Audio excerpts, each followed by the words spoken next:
қаламайды дейсіз. Нені қаламайды? Сіздің басшылығыңызда, Геннадий Васильевич, бірінші хатшы болғаныңызды қаламайды. Неліктен?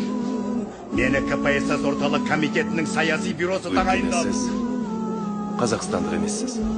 Бұл ұлтшылдық, жершілдік. Жоқ.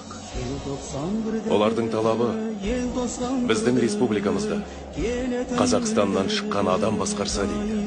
Ұлтшылдықтың не қатысы бар? Бұл мұқият ойластырылған ұлтшылдық. Біз мұның түбіне міндетті түрде жетеміз.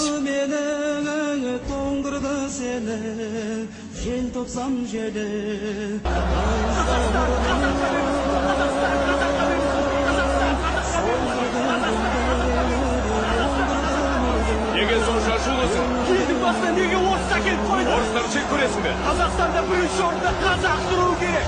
Дұрыс, бірақ өзің ойлашы.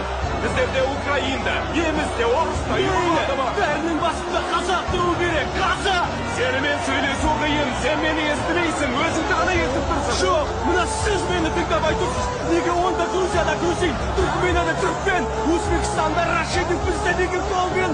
Ол бұрын біздің жерімізде өмір сүрмеген. Бәріне соңғы халық қазақ па? Әрине жоқ. Республиканың басына қазақ келе. Сендерге уәде берем. Қашан? Жуырда, енді көп қалған жоқ.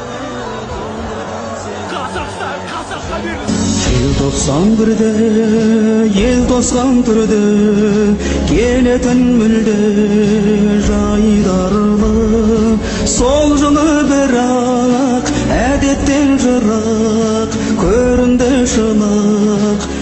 Алаңға мен Қонаевты да, басқаны да қорғауға емес, қазақ қыздарын шашынан сүйреп ұрып жатыр деген соң бардым. Қазақтар, кіріптарлық құлдықта өмір сүргеніміз жетер. Біз еліміздің тәуелсіздігін жеңіп алған кезде ғана азат бола аламыз.